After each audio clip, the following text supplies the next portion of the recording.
j'ai commencé YouTube, j'étais pas dans la vidéo, donc j'avais pas de matos et j'ai emprunté l'appareil de mon père pour filmer. Alors, il est photographe professionnel, donc autant vous dire que c'était pas un appareil pas de gamme. Petit flashback, je vous mets un petit extrait de ma première vidéo publiée. Et après avoir bien niqué mon urethane sur le bitume, je suis rentré chez moi et je me suis posé la même question que vous. Quid Iuris? Alors je vous montre ça pour que vous compreniez que peu importe le matériel que vous avez, que ce soit du débutant ou du professionnel, si vous ne savez pas vous en servir, le rendu sera pas optimal. Donc le plus important, ça reste de savoir se servir de son matos. Et je ferai justement a priori des vidéos sur le sujet, vous en faites pas. Mais également, contrairement à ce qu'on pourrait croire quand on débarque dans cet univers, l'appareil n'est pas le plus important dans la qualité de l'image. Et c'est tant mieux parce que c'est pas ce qu'il y a de moins cher entre nous. Alors je vais vous présenter dans cette vidéo une petite liste de matos en vous détaillant pourquoi tel ou tel choix, pour que vous ayez une bonne idée de ce qu'il vous faudra pour démarrer dans YouTube Game. Oui, cette vidéo au passage, elle n'est pas spécialement pour ceux qui veulent devenir vidéastes, mais pour ceux qui veulent devenir créateurs de contenu sur l'internet mondial. En vidéo. En gros, youtubeur, quoi. Voilà.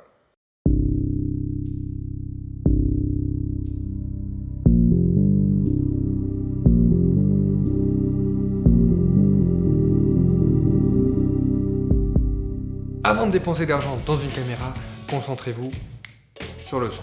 Alors en tant que vidéaste, c'est pas le truc le plus excitant au monde, on est d'accord.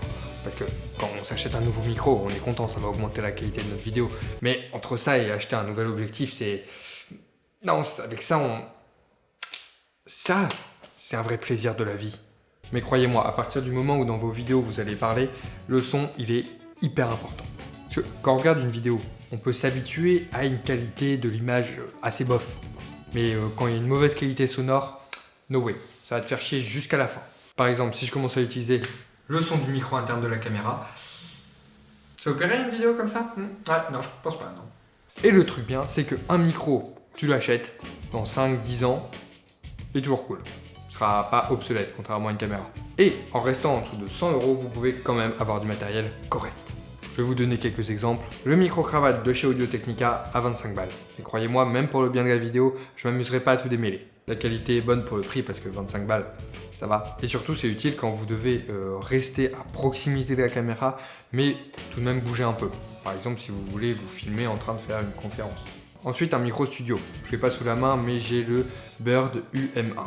Bon, c'est peut-être pas le meilleur rapport qualité-prix pour ce type de micro, j'en sais rien, mais il coûte 60 balles et il a une qualité sonore tout à fait décente. Alors ce type de micro, il va être adapté vraiment à un certain type de situation parce qu'il faut qu'il soit assez proche de vous, donc il faut pas que ça soit gênant que le micro soit dans le champ. Donc c'est utilisé par exemple pour les voix off ou si vous voulez faire du gaming. Si vous voulez l'entendre, je l'ai déjà utilisé dans plusieurs de mes vidéos, donc je vous mettrai un lien dans la description.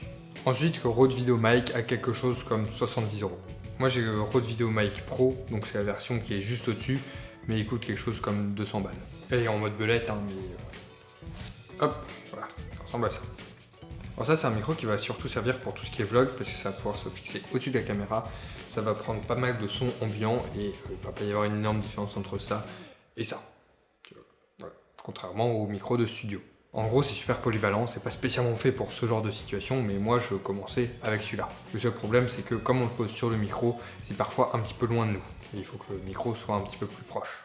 Alors moi j'utilise le Rode NTG4, celui que vous entendez actuellement, même si là, ce que vous entendez, c'est pas hyper représentatif parce que la pièce est vide. Comme j'ai déjà expliqué dans une autre vidéo, comme c'est temporaire, j'ai pas aménagé tout un studio, mais le son est dégueu parce qu'il y a de l'écho. Enfin bon, je vous en parle parce que c'est celui qui est idéal pour ce genre de situation, mais il coûte quand même plusieurs centaines d'euros. Enfin, bref, tous ces micros, je vous mets les liens dans la description pour que vous les retrouviez. Donc, une fois que vous avez un bon son, vous allez pouvoir chercher à avoir une bonne image. Mais même pour ça, la caméra sera pas le plus important. Étymologiquement, photographie, ça veut dire écrire avec de la lumière, donc c'est pas pour rien si une vidéo avec de la lumière dégueu sera dégueu. Et si vous ne me croyez pas, attendez.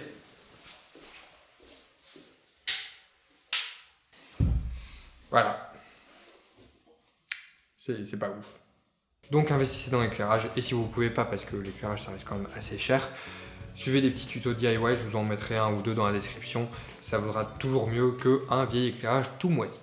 Et honnêtement, je vais vous dire, moi c'est un truc qui me faisait un petit peu peur quand j'ai commencé la vidéo, parce que c'est très compliqué pour moi, c'est une des parties les plus compliquées de la vidéo, l'éclairage, et pourtant c'est ce qui va tout changer à la qualité, réellement, enfin, c'est ouf.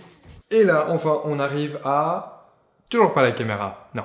Une belle image, c'est aussi tout simplement quelque chose de beau à filmer. Je suis pas en train de vous suggérer de faire de la chirurgie esthétique parce que vous êtes moche, mais tout simplement d'acheter un décor.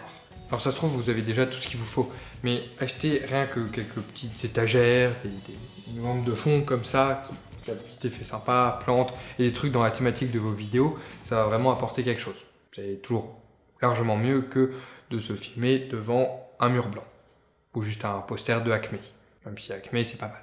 En plus de ça, ça va potentiellement améliorer la qualité sonore de vos vidéos. Exemple typique, la pièce est presque vide, il y a des murs partout sans rien dessus, donc le son se répercute beaucoup, rebondit et revient dans le micro, c'est pour ça qu'il y a un écho, que le son est dégueu, etc.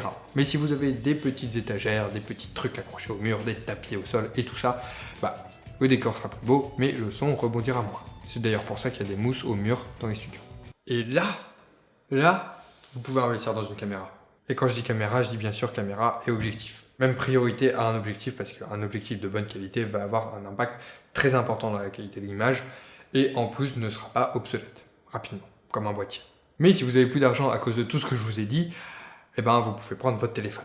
Bon, évidemment, le Nokia de ta grand-mère, il y a moyen que ça suffise pas, hein, mais maintenant la plupart des smartphones ont une qualité tout à fait décente pour ce genre de vidéo. Et si vous ne me croyez pas, j'ai filmé toute cette vidéo avec mon téléphone. Cependant, si vous tenez à acheter un appareil que vous pouvez vous permettre, bah tant mieux, hein. Clairement c'est pas une mauvaise idée. Mais il faut que vous pensiez à ce que vous allez en faire. Maintenant il y a vraiment un énorme choix de caméras sur le marché, en plus avec l'expansion de YouTube, de plus en plus vont répondre à vos critères, donc c'est parfait, vous avez le choix. Alors, si vous n'avez vraiment pas beaucoup de budget, vous pouvez vous tourner vers un caméscope un peu plus classique, en faisant bien attention que la qualité est toujours meilleure que celle d'un téléphone, que votre téléphone, surtout pour pas perdre de l'argent. Mais sinon, vous pouvez vous orienter vers quelque chose de un peu plus haut de gamme, en fonction de ce que vous voulez en faire. Alors, je vous propose un modèle pour l'ensemble de ses caractéristiques et son prix, mais gardez bien en tête que c'est absolument pas le seul. C'est pas la seule option. C'est le Canon 200D. Pourquoi? Parce que déjà, il y a un très bon autofocus, parce que c'est un Canon, donc il y a la technologie Dual Pixel qui est vraiment très bonne. L'écran est pivotable, donc ça c'est vraiment très pratique pour se filmer, parce que croyez-moi, là je vois pas de retour. Hein. C'est bien de filmer avec son téléphone, mais pour ça c'est un peu chiant. Il est petit et léger pour un réflexe, il filme en 60 fps 1080p, et donc ça pour la longboard c'est plutôt cool. Oui, moi je perds pas mes objectifs en tête. Hein. Il est facile de prise en main, une prise micro, bref, un ensemble de caractéristiques intéressants pour ce genre de situation, à mon goût, pour seulement 500 €.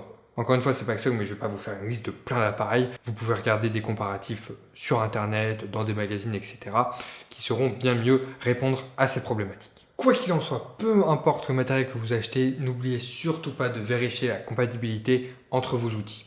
Par exemple, si vous achetez un micro et que vous voulez filmer avec votre téléphone, il faut que le micro soit compatible avec celui-ci, ce qui n'est pas toujours le cas. En dehors de tous ces achats, vous pouvez avoir des trucs pour vous faciliter la vie, comme un GorillaPod, une batterie de rechange, un logiciel de montage performant, etc. Mais tout ça, c'est du confort, c'est pas forcément une obligation, sauf dans certains cas, bien sûr.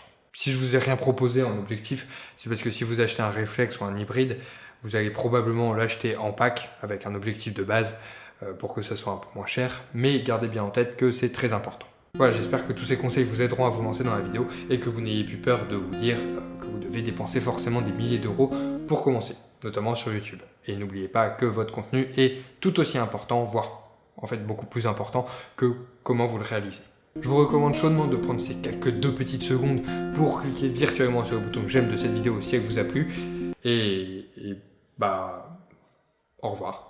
Subissons les ombres de cette illusion qui taillade mes sens de stricte incohésion. La solitude m'embrasse et me nourrit de larmes.